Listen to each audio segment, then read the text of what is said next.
Vamos coa segunda charla. Eu estou encantadísimo de presentar a Juan Ignacio Pérez Iglesias Iñaco, porque, bueno, xa é un convidado habitual cando facemos actividades de comunicación da ciencia ou de reflexión sobre a comunicación da ciencia en Galicia ou incluso charlas de escépticos no pub.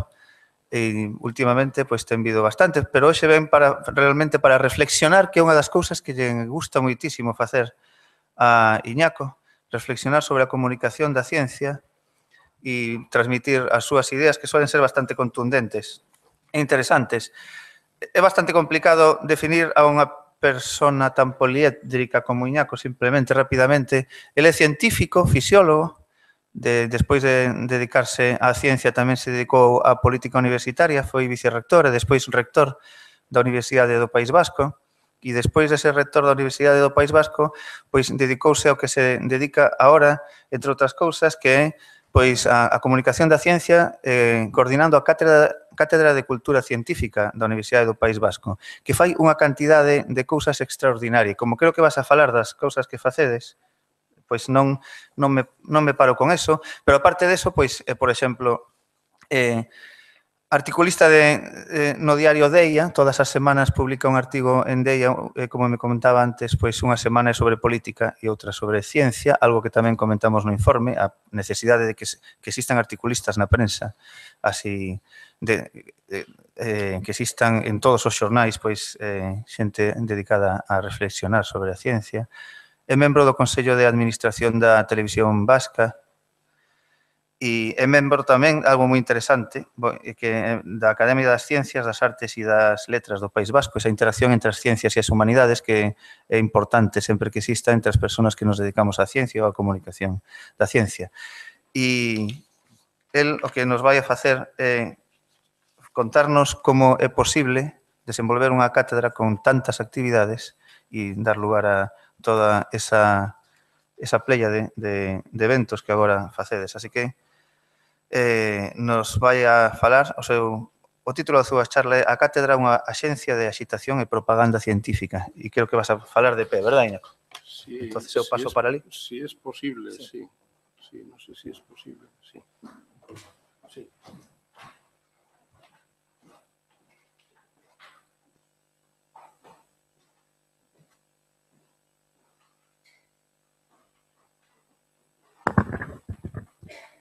Sí.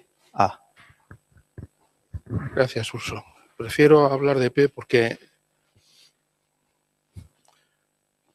bueno, yo soy profesor, entonces las clases las doy de pie. Y no, me resulta muy extraño hablar sentado. Y como además no tengo una presentación, no he traído una presentación, pues si hubiera traído una presentación me resultaría más cómodo porque sería más dinámico. Entonces, bueno, no me apetece sentarme. Luego igual me tengo que sentar para una cosa, ¿no?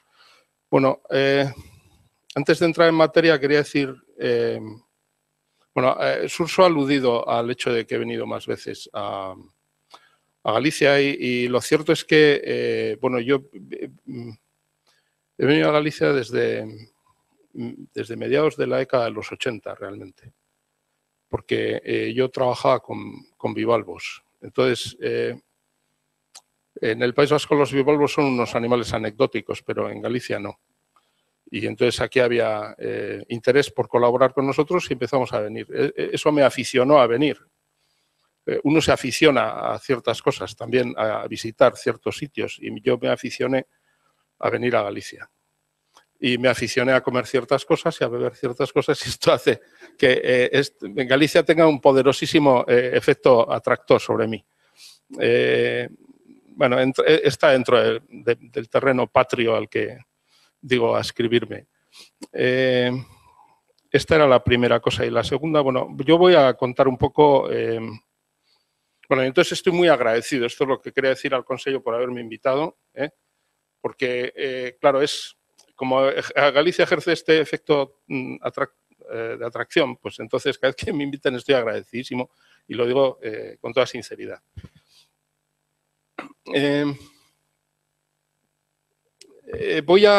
Como dice Surso, yo voy a contar un poco lo que hago en la cátedra. No se trata de Simplemente mi propósito no es hacer una relación pormenorizada sin más, ¿no? Es decir, hacemos todas estas cosas, que es un poco lo que puede parecer, ¿no? Mi propósito es tratar de aportar esa información para luego reflexionar en relación con algunas de las conclusiones a las que yo he llegado después de 5 años, 5 años y medio al frente de la Cátedra de Cultura Científica, porque mi visión de todo esto ha cambiado muchísimo, desde el principio hasta ahora. Y a mí me da la sensación de que la mayor parte de las cosas que oigo tienen mucho que ver con la visión que yo tenía hace 5 años.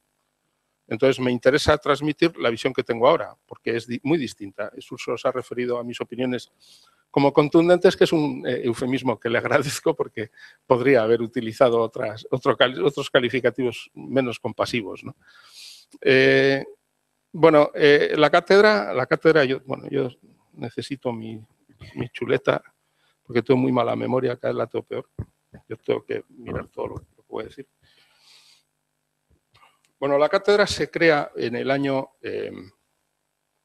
2010, en otoño de 2010, se gesta a lo largo de 2009. En 2009 surge la idea. Yo había sido rector, dejé de ser rector en febrero de 2009 y siempre me he acordado de una frase de Felipe González que decía que a los expresidentes del gobierno son como jarrones chinos, porque adornan, pero nadie sabe dónde ponerlos, ¿no? Con los rectores pasa algo parecido y como no tenemos tanto glamour como los expresidentes del gobierno, mi mujer dice que somos como colchones en un pasillo, ¿no? Es como un rector estorba tanto como estorbaría un colchón en medio de un pasillo.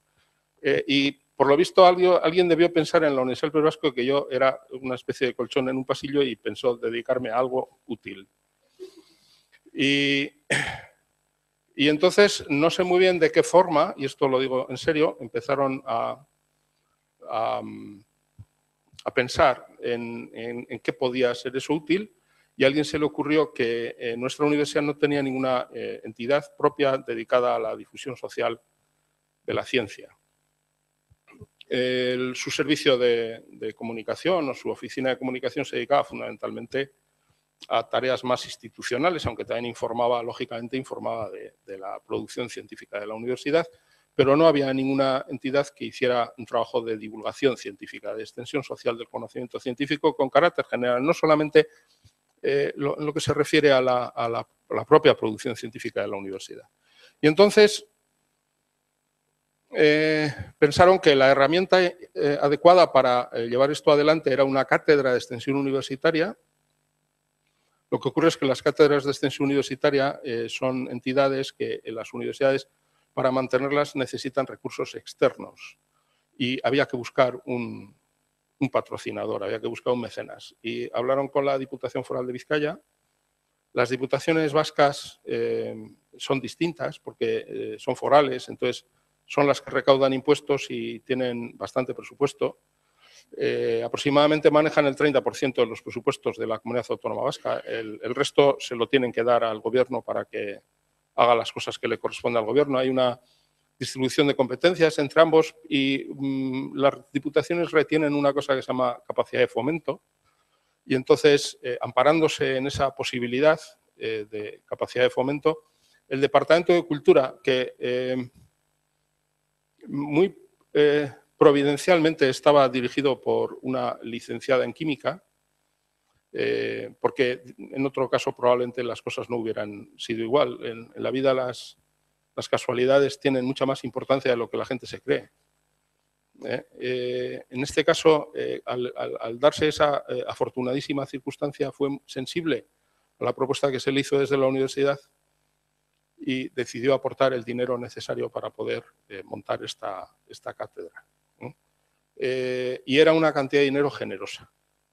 Esto hay que decirlo porque de otra forma no se puede hacer nada. En la vida se pueden hacer pocas cosas sin dinero, algunas sí, pero este tipo de cosas valiosas es difícil hacerlas. Entonces, esta es la manera en la que se formó y se constituyó la cátedra. Y al constituirse se partía de una reflexión que realmente es una reflexión que, como veremos a lo largo de mi intervención, va a tener cierta importancia, que es que en la sociedad hay un déficit de cultura científica, de conocimiento científico, de cultura científica, y que este déficit tiene, por un lado, consecuencias meramente culturales. Hay déficit de cultura científica como hay déficit de cultura literaria, seguramente, probablemente más de cultura científica o de cultura artística, ¿no? Y entonces, de la misma forma que hay otras entidades que se dedican a promover la cultura artística, como por ejemplo los museos de arte y otro tipo de instituciones, pues también se pensó que tenía que haber una que se dedicara a promover en un plano similar, aunque con unas dimensiones lógicamente mucho más modestas, pues la cultura científica. Y luego este déficit cultural, además, también la reflexión conducía a que daba lugar a un déficit de ciudadanía democrática, porque de ciudadanía responsable, ¿no? Porque una ciudadanía que no cuenta con las herramientas básicas para tomar decisiones, y un mínimo de cultura científica parece que es una herramienta básica para tomar decisiones, y me refiero a decisiones tanto individuales como colectivas, pues es una ciudadanía que no puede ejercer libremente su condición de tal, ¿no? Esta es la reflexión que se hace. Y si alguien tiene alguna duda en relación, o sea, acerca de qué estoy hablando, puedo decir, por ejemplo, que en lo que se refiere a las decisiones colectivas, bueno, pues cada vez que uno vota y vota un partido, vota una opción. El que vota un partido que está en contra de los transgénicos está votando en contra de los transgénicos. Aunque además vote otras cosas, pero también está votando eso, ¿no? El que vota en contra de las antenas de telefonía móvil también. Estas son las decisiones colectivas a las que me refiero. O el que vota en relación con la cantidad de recursos que hay que dedicarle a la investigación científica, ¿no? Todo esto se vota. Puede parecer que no, pero se vota. Y luego están las decisiones individuales. Las decisiones individuales es como con cierta frecuencia nos recuerda, por ejemplo, nuestro amigo José Scientia, José López Nicolás, es si compro este yogur o compro este otro yogur en virtud del reclamo de los aditivos que lleva y que son, bueno, pues esos reclamos, ¿no? Fundamentalmente. O ciertos productos cosméticos, etcétera. Estos son decisiones individuales también. Bien, que dependen de la calidad de la información con la que contamos, de la formación con la que contamos. Esta es la reflexión que se hace. Es una reflexión, como digo, si os habéis dado cuenta, en todo momento me he referido a un déficit. Y es una reflexión que conduce a plantear las actividades de extensión social de la cultura científica como actividades para la satisfacción, la resolución de un déficit. Bien, además, al comienzo de la andadura de la cátedra, una de las actividades en las que se implicó fue la realización de encuestas relativas al grado de penetración social de la ciencia, a la valoración social de la ciencia, y de hecho colaboramos con dos iniciativas. Una era un estudio de la percepción que tienen los jóvenes acerca de la ciencia y la tecnología, y otro era un estudio de percepción social de la ciencia, que es el que hace FECIT. Lo que pasa es que en el País Vasco hay una parte de ese estudio que es un estudio cualitativo que hace la Fundación Eluyar, con la que en aquel momento colaboró la cátedra para hacer esto. Y los resultados de aquellos estudios también eran, en ese sentido, apoyaban este planteamiento, ¿no? Aunque a lo largo del tiempo parecía que iba mejorando la percepción que tenía la gente, la ciudadanía, de la cultura científica, de la ciencia, el valor que le daba, etcétera. Sin embargo, se consideraba que, a pesar de todo, era insuficiente. Y, insisto, se trataba, por lo tanto, de hacer cosas que permitieran que aumentara la cultura científica de la gente. Bien, este es el diagnóstico del que se parte. Y entonces, cuando a mí me dicen, bueno, pues ocúpate de esto, haz cosas, tienes este dinero y ahora mismo con este dinero puedes hacer lo que te dé la gana para hacer cosas para aumentar la cultura científica de la ciudadanía vasca. Este era un poco el... dicho de una manera muy simple, este era el planteamiento, ¿no? Bien. Y bueno, lo primero que pensé es, bueno, ¿y qué hago, no? Pues hay que hacer cosas y a uno lo primero que se le ocurre es, pues vamos a organizar charlas, ¿no?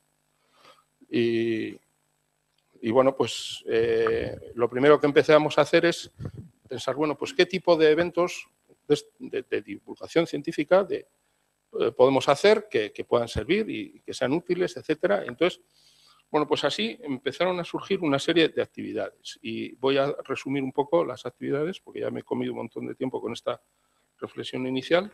Bueno, pues la cátedra organiza desde el año 2011 hasta ahora y de momento ininterrumpidamente en colaboración con la Fundación Ikerbasque, que es una fundación que básicamente se dedica a llevar científicos al País Vasco, organiza un curso de verano que es tema científico. Surso estuvo allí dando una conferencia una vez. Bueno, cada año tratamos de buscar una temática acerca de la cual tratar. Este año, por cierto, aprovecho para la cuña publicitaria, es un curso interesantísimo, animo a que se apunten todos, que es sobre ciencia y salud, otras miradas, es una visión diferente de lo que es la relación entre ciencia y salud, el que vamos a hacer este año, pero ya digo, ha habido varios, ¿no? Luego hay otras conferencias que son conferencias que celebramos anualmente, organizamos conferencias que se celebran anualmente, hacemos todos los años el Día de Darwin, el día... siempre tengo un problema con las dicotomías por alguna extraña razón. Quiero recordar que el Día de Darwin es el 12 de febrero y entonces los 12 de febrero, salvo que sean, aunque podrían ser el 14 de febrero, digo, pues los mezclo por razones extrañas que no vienen al caso, mezclo el 12 y el 14 de febrero, pero creo que es el 12 de febrero, el 12, ¿no? Sí. Bien, hacemos el Día de Darwin, que es una sesión de divulgación científica en una sala muy bonita, una sala decimonónica que hay allí en la Biblioteca Videbarrieta de Iloa, en pleno casco viejo, con 350 asientos que llenamos y que además se queda gente fuera en las escaleras y montan follones porque no pueden entrar, pero no nos dejan que entren. Esto también hacemos desde hace 10 años en colaboración con el Círculo Escéptico y la razón por la que se amontona la gente para entrar es que aparte de que las cosas de evolución humana tienen, que es la mayor parte de los temas son de evolución humana que tratamos allí, tienen mucho atractivo, es porque nos apoya el periódico El Correo, que nos saca unas publicidades y esto, de manera que hay mucha gente que quiere ir a verlo, ¿no?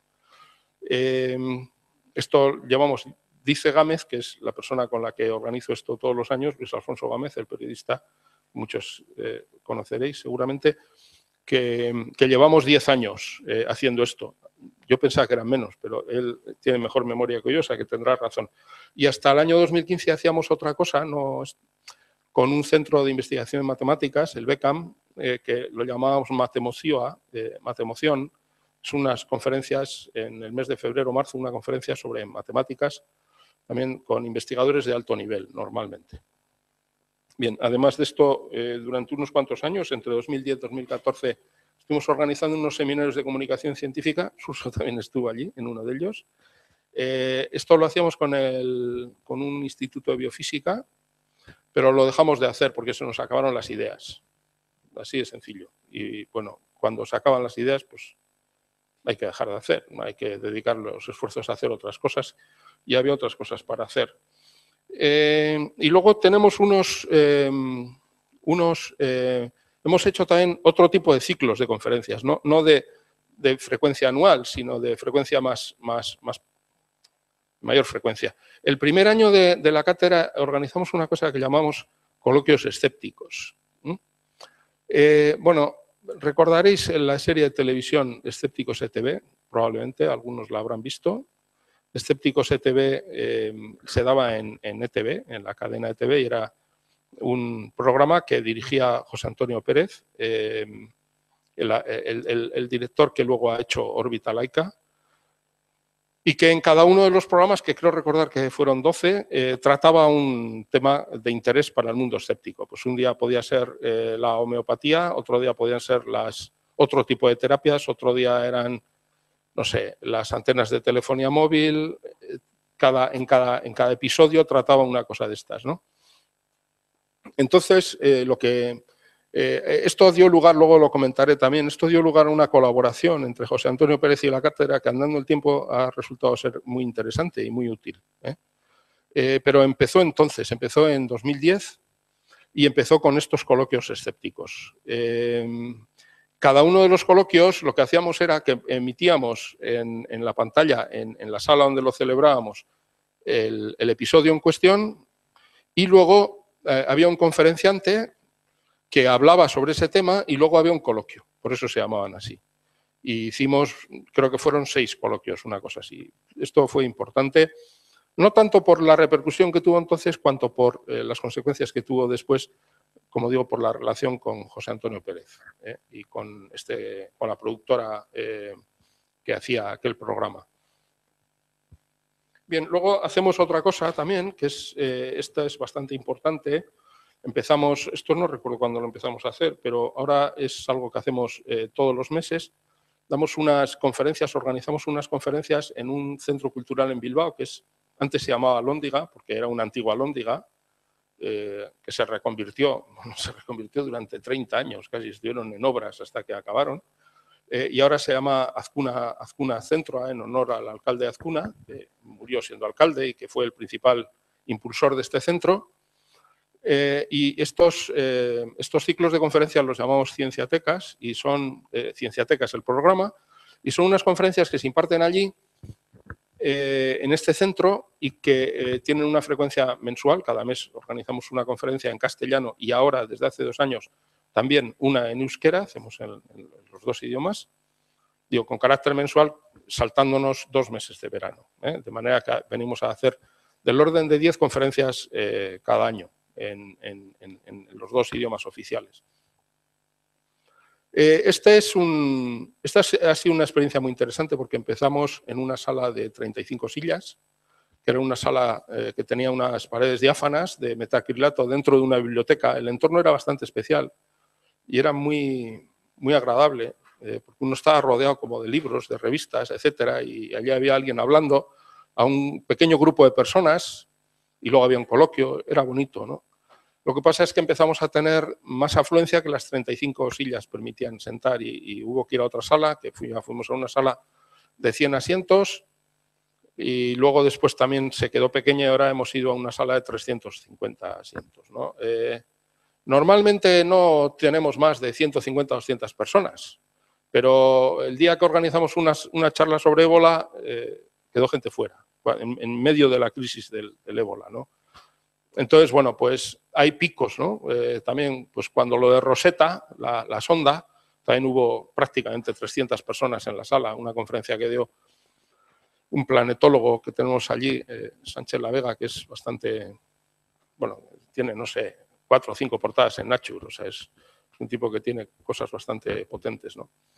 Entonces, bueno, esto es una historia de progresión, ¿no? Ahora ya yo creo que hemos llegado al límite, más no vamos a necesitar una sala de 1000 personas, ¿no? Esto sería ridículo pensarlo, ¿no? Pero bueno, tampoco pensábamos hace 4 o 5 años, empezando en una sala de 35, que íbamos a llegar a una de 350, ¿no? El multiplicar por 10 la capacidad de la sala ha sido, tener que necesitar eso ha sido una sorpresa y un motivo de satisfacción. Y en euskera también empezamos en la de 35 y ahora estamos en la de 100.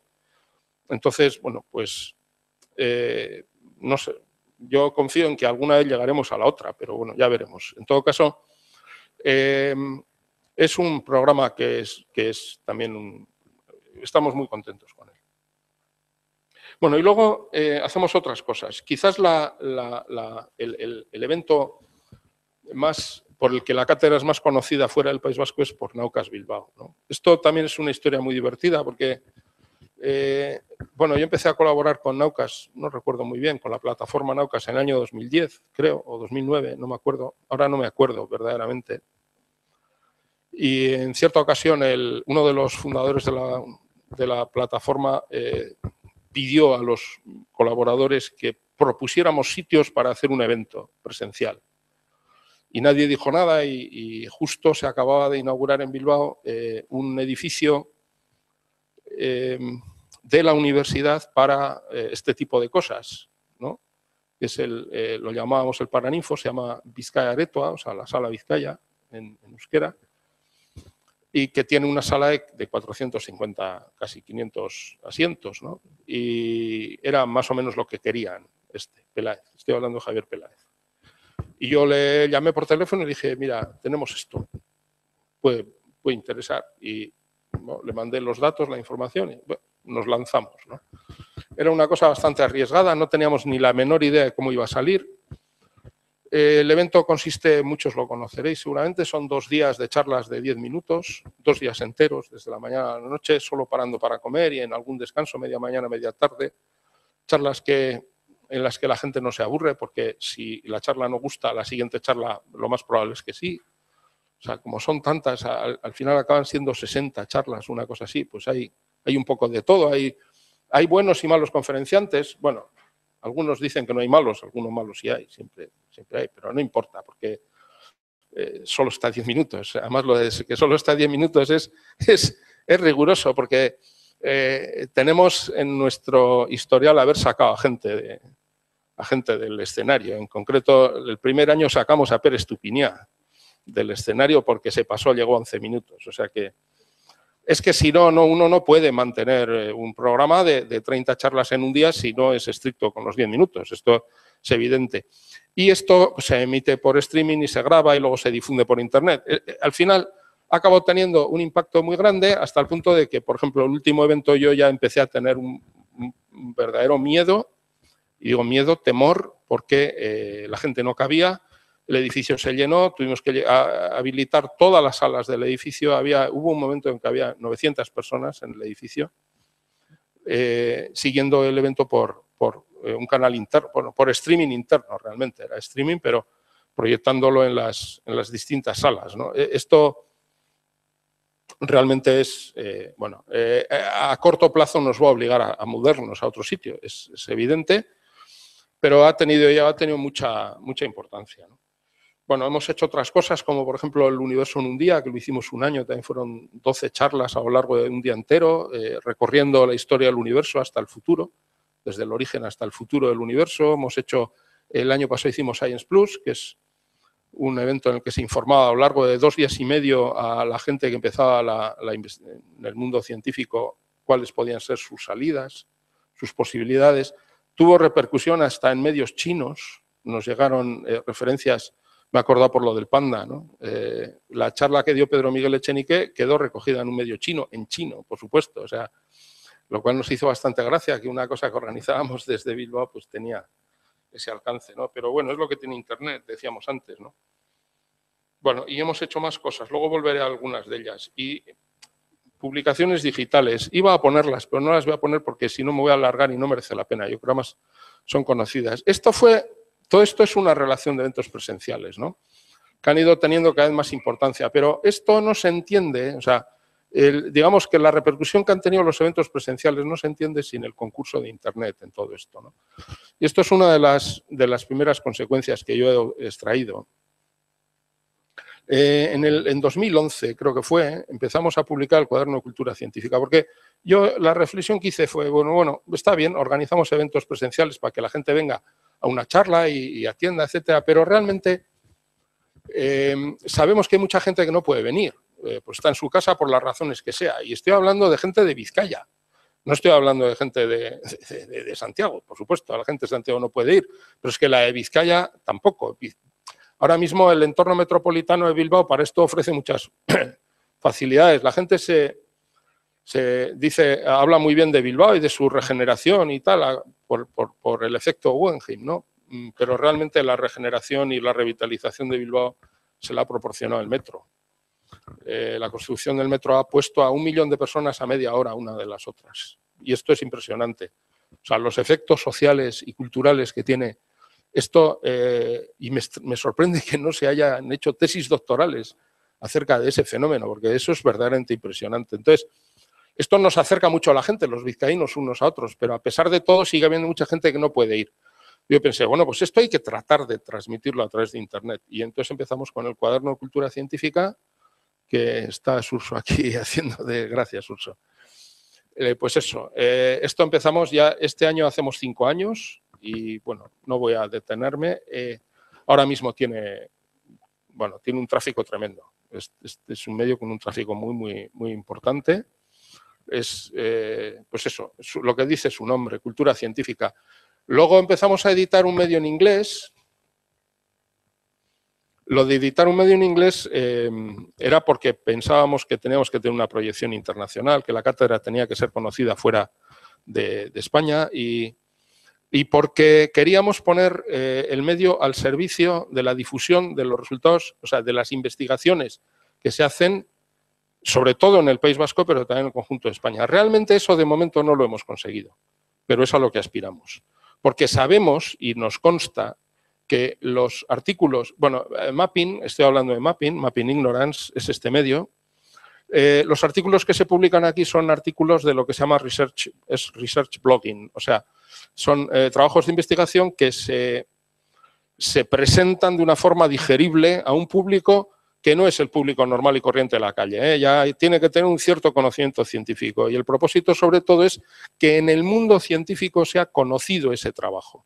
Sabemos, nos consta que aquellos trabajos que son referenciados aquí luego tienen más citas, no solo más tráfico en el sentido que decía Eva, que también, de que la gente pincha luego en los artículos originales de los medios, sino que además luego tienen más citas. Por lo tanto, y esto lo digo por si hay algún investigador que se anima, tienen más índice H. Luego le va a salir un mayor impacto, etcétera. Esto no es ninguna tontería, es importante. Tiene ese efecto, está medido, se conoce. Así que estáis invitados a publicar en Mapping Ignorance, quien quiera, ¿no? Luego después empezamos a sacar un medio en euskera que se llama Ciencia Cayera, si ya te pones a ello. Ciencia, Z-I-N, Z-I-E-N,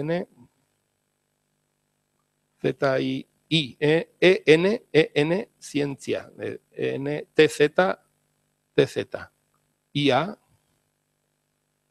Cayera, A-I-E-R-A.com.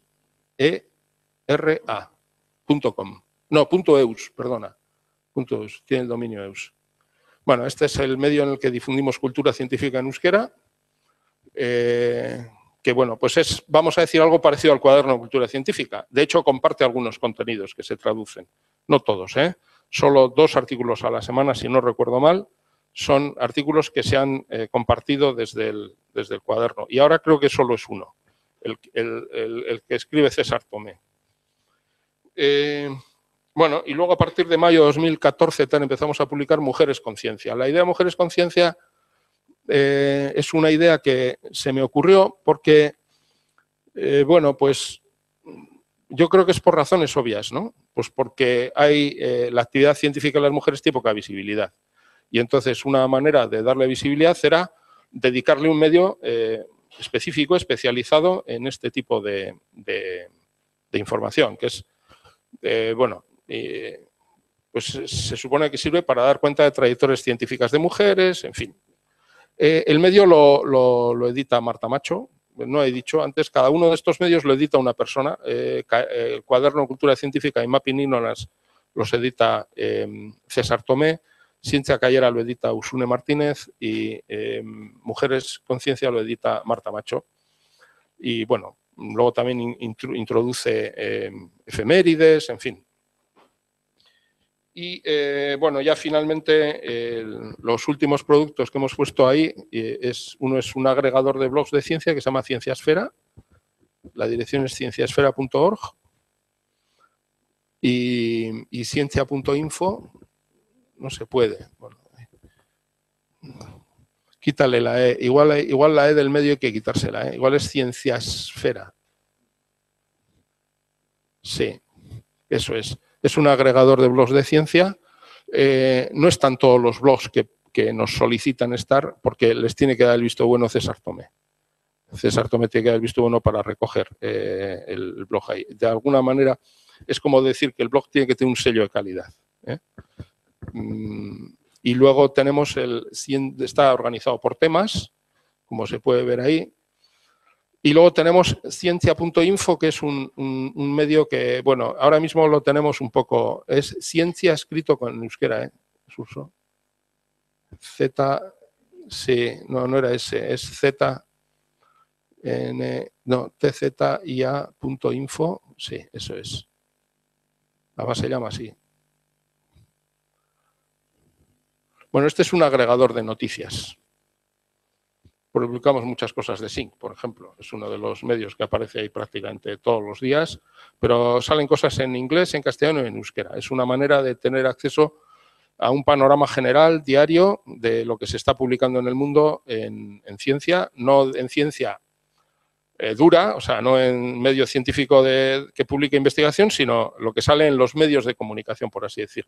Aunque esta página la vamos a, porque también tiene muchas cosas de la cátedra, la vamos a cambiar porque va a acabar siendo la página de referencia de la cátedra y va, digamos que esa parte informativa va a tener menos importancia, va a ser más un escaparate. Bueno, esto es todo lo que hemos estado haciendo y además nos hemos implicado también seriamente en algunos proyectos audiovisuales. Bueno, de entrada difundimos por internet, creo que esto lo sabéis muchos también, casi todo lo que hacemos, todas las cienciatecas, las charlas de cienciateca las difundimos por internet. Lógicamente en Naucas se difunde por internet.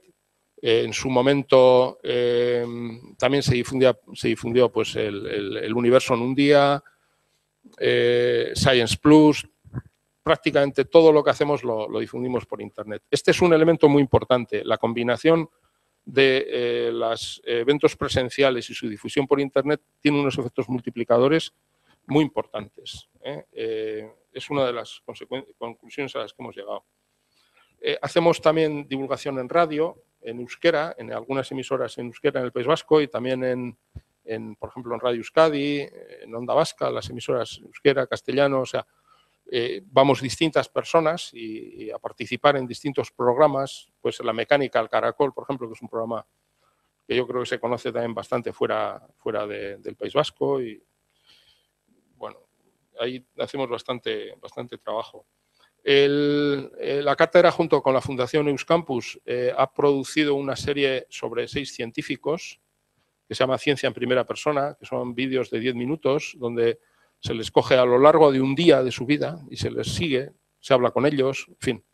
Ahora mismo, esto lo ha hecho José Antonio Pérez también, y ahora mismo ha montado un docu de 1 hora, de 50 minutos realmente, que no sabemos cuándo vamos a difundir, pero que vamos a difundir. Lo que pasa es que vamos a ver si conseguimos colocarlo en alguna televisión también, para poderlo emitir en televisión. Y tenemos idea también de hacer una especie de ciencia en primera persona dedicada a una persona en concreto, a un científico en concreto. Pero bueno, esto es un proyecto que todavía se está preparando. Y bueno, antes he hablado de la colaboración con Escépticos ETV, que es el programa al que me he referido antes de José Antonio. Y precisamente a raíz de esa colaboración, la productora nos pidió que colaboráramos con Órbita Laica, que es este programa de Late Night, un programa de entretenimiento con tema científico. Como bien dice José, no es un programa de ciencia, es un programa de entretenimiento con tema científico. Colaboramos en la primera temporada con dos pastillas, una era Ciencia Express, que eran unas animaciones de 2-3 minutos, y con lo de Ciencia en la Cocina, de Scientia, y Gutiérrez, el cocinero.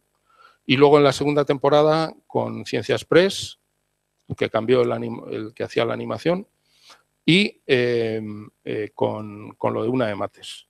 Entonces, esto eran espacios dentro de ese programa que producía la cátedra y que le cedía a Órbita Laica para que los difundiera a través de Órbita Laica. Luego la cátedra los iba publicando antes de su difusión en la televisión, los iba publicando en sus propios medios. Y el retorno que hemos tenido es que muchos centros escolares del País Vasco nos dicen que están utilizando los vídeos, en concreto los de Ciencia Express, ¿no? Y nos piden que los pongamos en euskera. Esto va a ser un poco complicado, pero lo vamos a intentar. Y luego también estamos haciendo unos vídeos en el que cogemos a científicos que hablan durante 5 minutos de su campo de trabajo. Esto lo hacemos en euskera y llevamos 40 y pico vídeos así, ¿no? Bueno, también nos están diciendo de los centros escolares que les viene muy bien, porque no hay material en euskera con contenido científico. Y como son 45, en algún momento se nos acabarán, o igual empezamos otra vez por el principio, pero está bastante bien. Bueno, este es un poco el repaso de lo que hacemos, ¿no? Yo como conclusiones de todo esto tengo varias conclusiones. Una, que es muy importante la concepción multimedia de lo que se hace. O sea, es importante que no haya solo, no sé, internet o solo charlas presenciales o no, tiene que haber,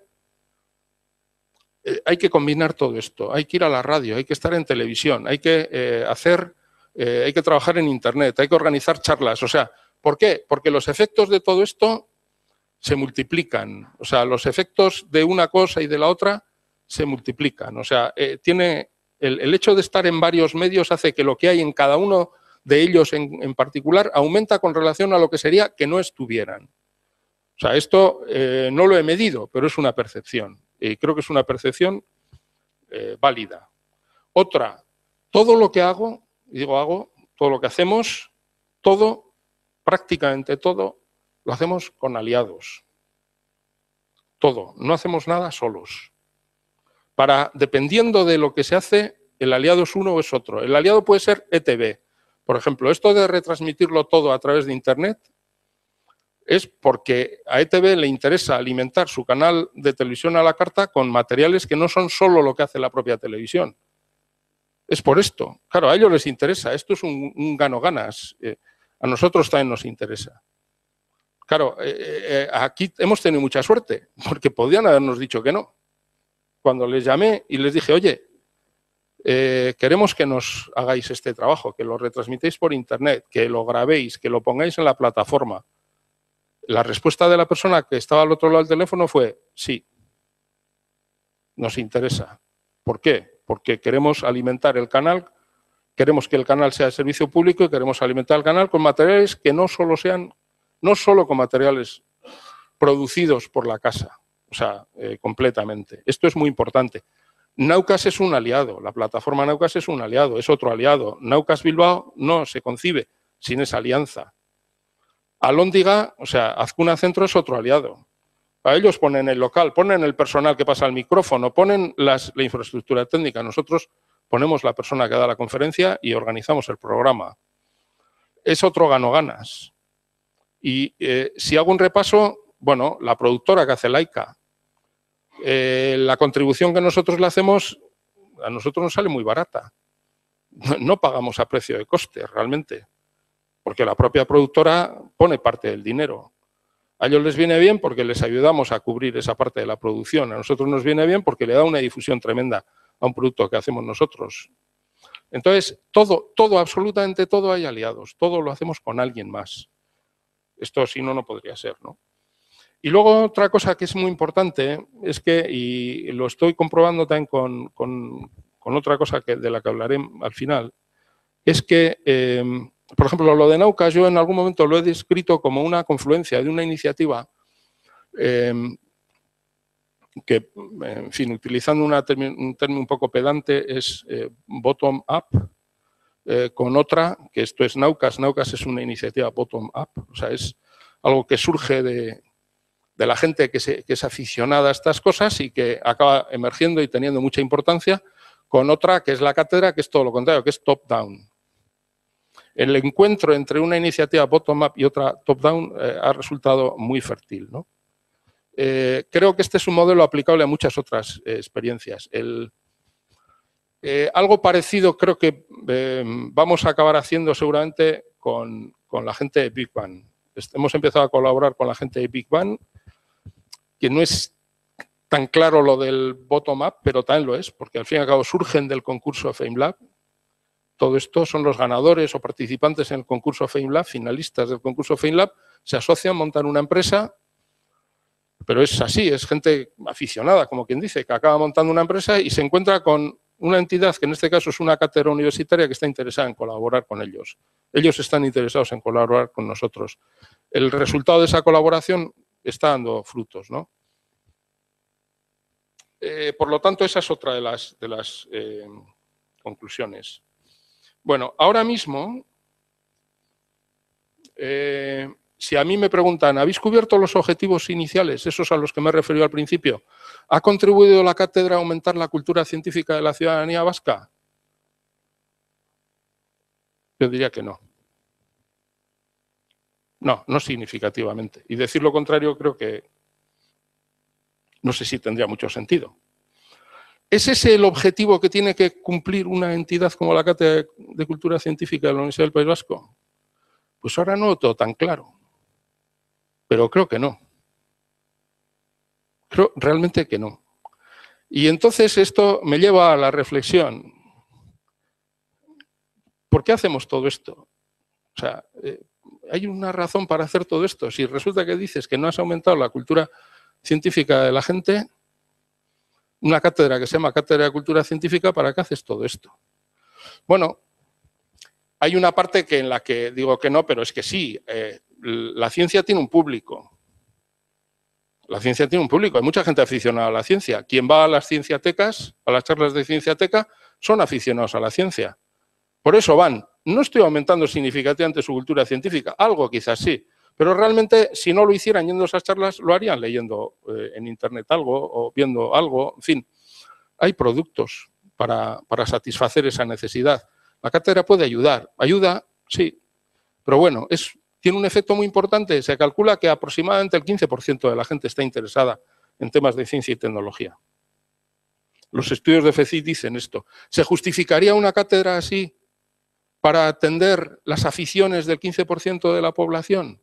Que unas veces puede ir y otras no, a las charlas, que puede seguir por internet, no o no, que puede seguir los blogs de la cátedra o no. Esto no está claro, ¿no? La gente que no es aficionada a la ciencia, ¿la pillas?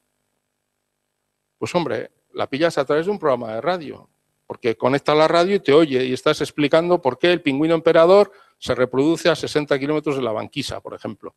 Le das dando una interpretación evolutiva a aquello. Y anda, el que lo oye dice, qué cosa tan curiosa, pero realmente está aprendiendo, está aumentando su cultura científica. Incluso cuando le explicas mínimamente lo que son estas ondas gravitacionales, ¿está adquiriendo cultura científica? Yo tengo mis dudas. Entonces, todo esto que nos planteamos al principio del modelo de déficit, esta idea del déficit de cultura, esto y que lo podemos satisfacer, este déficit, haciendo todas estas cosas, ¿esto es verdad? Pues yo creo que es verdad en una pequeña parte, pero no tanto como uno se imagina cuando empieza a dedicarse a estas cosas. Bien, llegados a este punto, ¿no? ¿Esto qué quiere decir? ¿Quiere decir que habría que cerrar la cátedra el año que viene? Pues a lo mejor sí. A lo mejor habría que cerrarla. Porque desde luego el objetivo con el que nació, yo honradamente a día de hoy no puedo decir que se cumpla. Dicho esto, ¿sirve para algo? Sí. Sí sirve, pero no para lo que pensábamos que sirve. Sirve para otras cosas. Es muy curioso. Y fundamentalmente sirve para que la ciencia y la tecnología tengan una mayor presencia social. Tener mayor presencia social no quiere decir que la gente tenga más cultura científica. Quiere decir lo que quiere decir. Tiene más presencia social, está más presente en la calle, en los medios de comunicación, en las vidas de la gente. No sé si tienen más cultura científica, pero desde luego tienen más presencia social. Y más presencia social es más prestigio. Y más prestigio es apoyar el discurso a favor de la ciencia. En esos términos tengo una percepción clarísima de que es así. Y de que lo que hace la cátedra y lo que hace el resto de entidades que se dedican a estas tareas contribuye a eso. Y eso es muy importante. Es muy importante, transmitiendo la investigación que se hace en la propia universidad, en los centros asociados, transmitiendo conocimiento científico mediante todos estos medios. Esto de aparecer en la radio hablando de ciencia, aparecer en la tele, porque en la tele también salimos, se me ha olvidado decirlo, hablando de ciencia, todo esto acaba dando lugar a eso. Y luego hay un resquicio por el que efectivamente sí se puede aumentar la cultura científica y tener una incidencia. Y ese resquicio es el mundo educativo. Porque no se nos tiene que olvidar que al final quien verdaderamente determina la cultura científica de la ciudadanía es el sistema educativo. Porque es donde los chavales aprenden lo que es la ciencia, en qué consisten las ciencias. Es donde lo aprendí yo. Es donde lo hemos aprendido todos los que estamos aquí, la mayor parte de los fundamentos de lo que sabemos. Si no somos aficionados a la ciencia, difícilmente vamos a beneficiarnos de otro tipo de actividades distintas. Es el sistema educativo.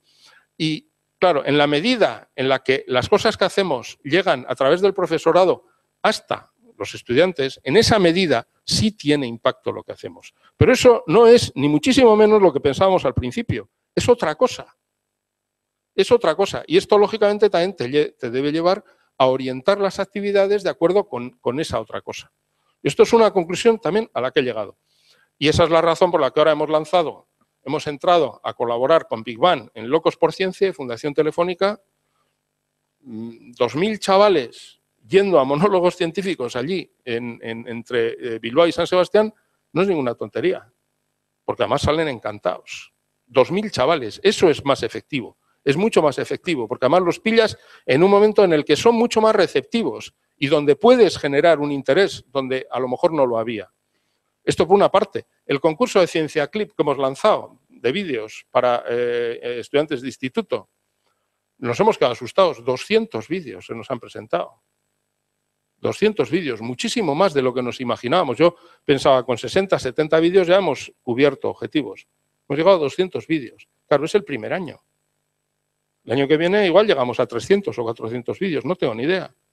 Eso sí es efectivo. ¿Pero por qué? Porque incidimos en un intervalo de edades que es el intervalo donde probablemente lo que podemos hacer puede tener más incidencia, no en otro tipo de cosas. Bueno, yo ya acabo. Esto es prácticamente todo lo que quería decir y ahora, no sé, ya me habré pasado de la hora seguramente. Sí, me he pasado un poquito. Pero bueno, creo que nos quedan 5 minutos para las preguntas, las cosas, lo que se quiera preguntar. Muchas gracias a todos por la atención.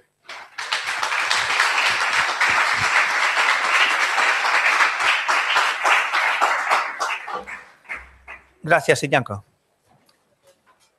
Pois é o tempo para as preguntas. Eu teño moitísimas preguntas, pero non vou facer de momento ningunha. Bueno, teño unha inquedanza grande que me acaba de deixar Iñaco aquí. Pero está aberto ahora o tempo das preguntas. O comezo coa inquedanza. Non conozco esa palabra. Inquietanza, inquietud, inquietanza.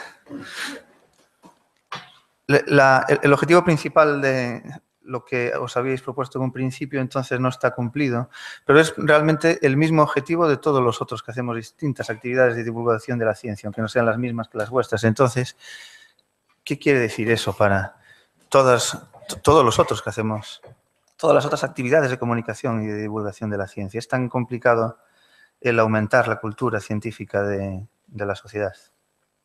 Y podemos llegar entonces únicamente o conformarnos con tratar de desarrollar proyectos para ir directamente a la enseñanza primaria y secundaria. No, yo creo que hay que hacerlo por lo que he dicho antes. Lo del prestigio social de la ciencia es muy importante. El discurso público a favor de la ciencia, yo lo he percibido en el País Vasco, ha mejorado muchísimo en los últimos años. Algo tienen que ver el esfuerzo que se hace de divulgación, y no hablo solo de la cátedra, porque hay otras entidades que están implicándose en eso. Las entidades que se han ido creando de investigación científica están desarrollando programas de divulgación. Yo creo que el efecto más importante de todos esos programas es propagandístico. Por eso se titula la charla mía de hoy una agencia de agitación y propaganda científica. Porque creo que al final la mayor parte del trabajo, o sea, la principal consecuencia de la actividad que desarrolla es agitación y propaganda. Eso es bueno, eso no es malo, es bueno porque, ya digo, mejora el prestigio de la ciencia. Al mejorar el prestigio de la ciencia, refuerza su legitimación social. Y eso tiene muchas consecuencias, también en términos de cultura científica, pero a más largo plazo, de una forma más difusa. Esto lo digo porque estoy un poco... una de las cosas que más oímos, los que nos dedicamos a hacer divulgación científica, a promoverla de alguna manera, una de las cosas que más oímos es son lamentos de lo poco efectivo que es lo que hacemos, ¿no? Nos escandaliza que la gente consuma homeopatía o no sé, o se oponga a los transgénicos o a las antenas de telefonía móvil. Pero eso nos pasa porque pensamos que lo que hacemos, lo hacemos entre otras cosas para que esas cosas se acepten. Si eso es lo que pensamos, estamos equivocados. Ese no es el camino. Eso es lo que decía. Ese es pensar que ahí hay es el modelo de déficit. Es pensar que hay un déficit de cultura científica y que satisfaciendo ese déficit, o sea, vamos a resolver esos problemas. No es verdad. Entre otras cosas, la gente que se muestra más, entre comillas, escéptica, más incrédula en relación con las virtudes de la ciencia, es la gente que tiene más nivel cultural, curiosamente. La gente de menos nivel cultural, o sea, el consumo de homeopatía, el consumo de productos llamados orgánicos, la oposición a los transgénicos, la oposición a las antenas de telefonía móvil, etcétera, es especialmente acusada en personas de alto nivel socioeconómico y cultural. No, no sé yo. No lo sé, no lo tengo muy claro. Hay una pregunta ahí de Elena. Y luego, perdona, y luego está el sistema educativo, claro. Yo cada vez le concedo más importancia. Bueno, yo te quería dar las gracias por el trabajo hecho y por cómo nos lo has contado. Yo soy de las que casi ahora empieza el día, antes lo terminaba con el blog de Marta Mancho, de Mujeres con Ciencia. Yo creo que está haciendo una labor fantástica, esas y otras cosas. Y yo creo que a la hora de ver lo que se está haciendo, yo coincido contigo que hay una labor de sembrar. Yo creo que para determinados públicos es importante que ya se estén haciendo cosas, pero yo creo que con la gente más joven que se le está llenando o que se le llega mucha información de otras oportunidades de futuro, que se sientan identificados con cosas que pueden hacer y que vean lo que se puede hacer, yo creo que eso será más a largo plazo. No sé si ya habéis medido incluso el impacto en ciertas titulaciones desde que está la cátedra o habrá que seguir esperando porque a lo mejor la gente más joven que ha participado pues aún no ha llegado a la edad de entrar, por ejemplo, o en la universidad o en ciertos títulos relacionados con las cosas que difundís. Gracias. Bueno, vamos a ver, yo...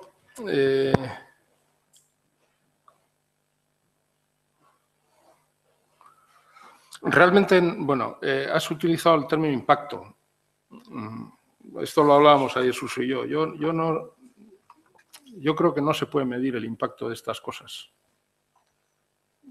No. Creo que no se puede medir. O sea, pero bueno, esto me daría para una discusión muy larga, porque tuve una discusión con Pérez Estupiñán bastante intensa en relación con esto. Él demandaba mediciones de impacto de las actividades de divulgación y yo le decía que no solamente no se puede, sino que además no tiene sentido. Pero bueno, ya digo, me podría alargar acerca de esto. No creo que vamos a detectar a corto plazo un cambio en lo que son las matrículas, entre otras cosas porque ahora mismo las carreras de ciencias no están nada mal en el País Vasco. Están bastante bien de matrícula. Y muy concretamente las de biología, bioquímica, biotecnología, son las carreras donde están entrando con más nota los chavales, porque no entran ni muchísimo menos todos los que quieren entrar. Yo estoy dando ahora, el año pasado, el año no, a ver, ¿en qué mes estamos ahora? En abril, en el primer cuatrimestre estuve dando la asignatura de fisiología para estudiantes de bioquímica y biología molecular y de biotecnología y nunca jamás he tenido mejores estudiantes. Han entrado con 13, con notas 13 y pico, una barbaridad. O sea, era una gozada darles clase. Entonces, bueno, allí no hay este problema, ¿no? También sostengo una tesis, que esto es lo que dije hace 4 años cuando estuve en Vigo, de que la matriculación en carreras de ciencias y tecnología y tecnológicas aumenta en periodos de crisis y disminuye en periodos de bonanza económica. Yo sostengo esa tesis y la sostengo sobre la base de los datos del País Vasco. El País Vasco funciona, además, eso casi como un reloj. O sea, en los años de crecimiento económico la gente se matricula en carreras de otro tipo. Normalmente ciencias de la salud y otro tipo de carreras, más de atender a personas. Y en los años malos, donde hay crisis económica, se matricula más entre comillas, en carreras más útiles. Entre comillas, lo de útiles, ¿eh? Uh-huh. Es una, ya digo, esto no se puede decir que es así, pero con seguridad, pero tengo esa sensación, ¿no? Entonces, por eso no creo que puedo dar una respuesta a lo que dices. Hay unha pregunta ali. ao final, e outra aquí, e rematamos coa de Roberto, porque xa temos o tempo axustado, e ao final do día hai un foro de discusión en donde, porque realmente o que acabas de contar dá lugar a bastantes discusións, ao final imos a ter máis tempo. Sí, evidentemente, bueno, tiña bastantes probabilidades de estar de acordo coa exposición de Iñaco, pero hai unha cousa que me chama a atención na actividade da cátedra e é que non haxa ningún programa ni ningún enfoque dedicado ao profesorado. Eu penso que a cultura científica adquírese no sistema de ensino. Eu creo que un dos graves problemas que ten o sistema de ensino é a formación científica ou a capacidade de comprensión científica do profesorado e pregunto se esa non pode ser unha idea para a cátedra, a máis da cuestión do impacto social da ciencia, que eu creo que eso sí que é relevante. Hola, Uxío. Me ha dado mucho gusto verte allá.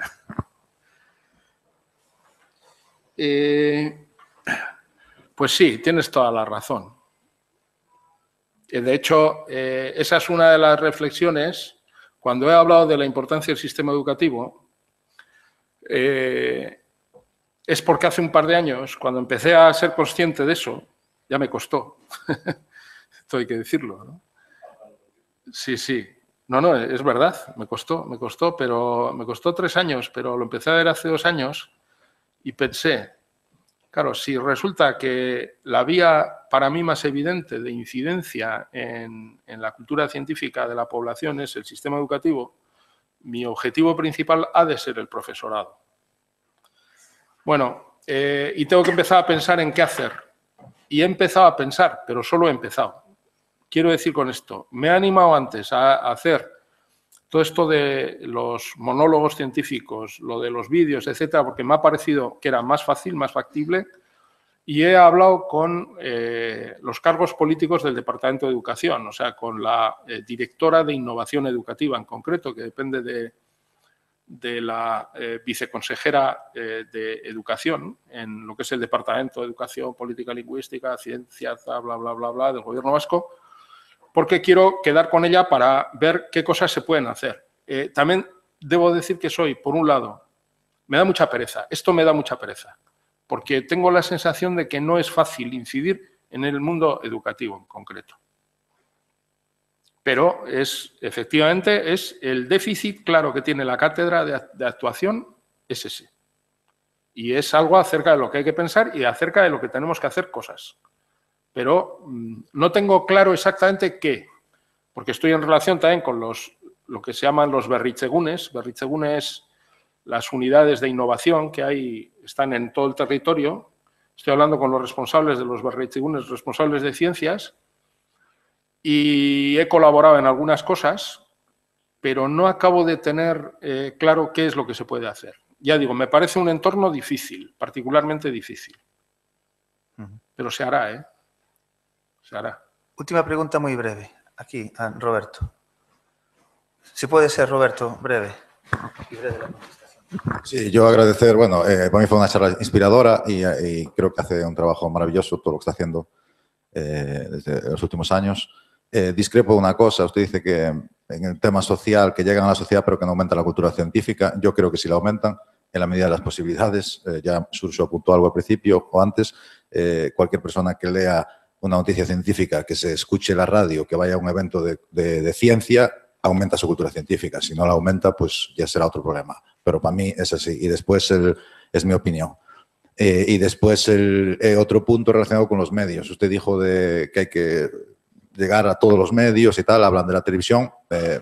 Sabemos en este país lo que pasa con la televisión, sobre todo en algunos canales. Los programas de ciencia, cuando se ponen, las audiencias suelen bajar. Si pone fútbol o pone cualquier otra basura, básicamente, hablando claro, las audiencias son récords. Y en la radio, aquí en Galicia tenemos algún programa de ciencia, normalmente los ponen en los horarios que le interesa a las radios y que no, por supuesto, que no molesten a un partido de fútbol, etcétera, etcétera. Entonces, ¿usted qué teclas cree que hay que tocar? Bueno, es complicado, pero para llegar a cambiar eso, aparte de mejor temas políticos, etcétera, etcétera. Gracias. No creo que eso es cambiable. No es cambiable a corto plazo.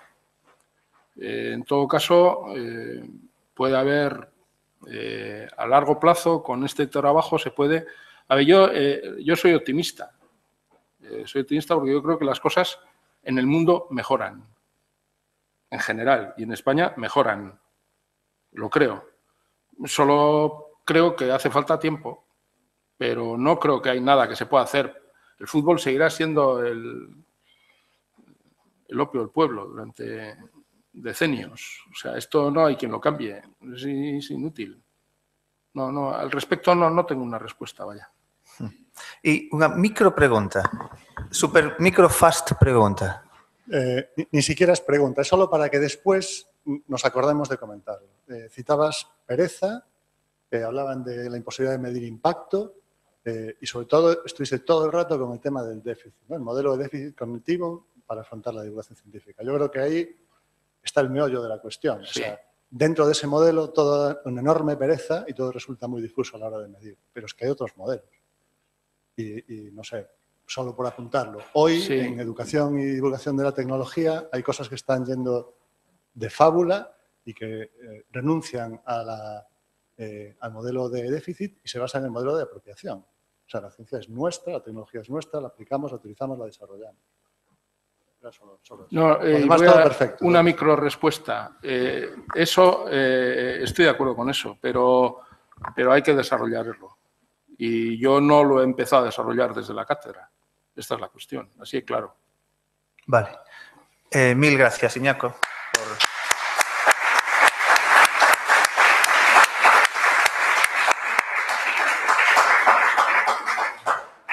Mira, temos 7 minutos de descanso.